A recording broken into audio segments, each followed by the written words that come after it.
आज तोशाखाना 2 केस की समाअत थी, जिसके लिए इमरान खान की तीनों बहनों को जेल के अंदर जाकर समाअत देखने का मौका मिला। उन्होंने चंद घंटे अपने भाई के साथ गुजारे।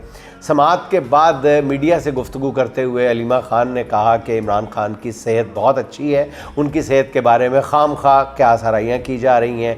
नाज़रीन, ये मैं बताता चलूँ आपको कि ये प्लानिंग के तहत ये अफवाहें फैलाई गई थी जो कि कामयाब नहीं हो सकी कहीं किसी मरहले पे भी, कि बस इमरान खान गए के गए खाकम बदन के जी वो तो बहुत बीमार हैं और उन्होंने अपना जो करना था वो कर गए हैं। ये बाकायदा इसका काउंटर किया गया तो फिर ये बात कहीं जाके बनी। अब ये तसलसल के साथ इमरान खान साहब ने भी पिछली पेशी पे आके दानिस्ता तौर पे ये डट बैठ के निकाल के बताया था कौम को कि मैं बिल्कुल भला चंगा हूँ, मैं बिल्कुल ठीक ठाक हूँ, थोड़ी ऐसी तैसी। अलीमा खान साहबा ने आज बताया कि जो लोग इमरान खान की सेहत के बारे में, उनकी ज़िंदगी के बारे में बातें कर रहे हैं ऐसी, उनके लिए इमरान खान का पैगाम है कि मेरी ज़िंदगी और मौत का मालिक अल्लाह की ज़ात के सिवा कोई इंसान नहीं।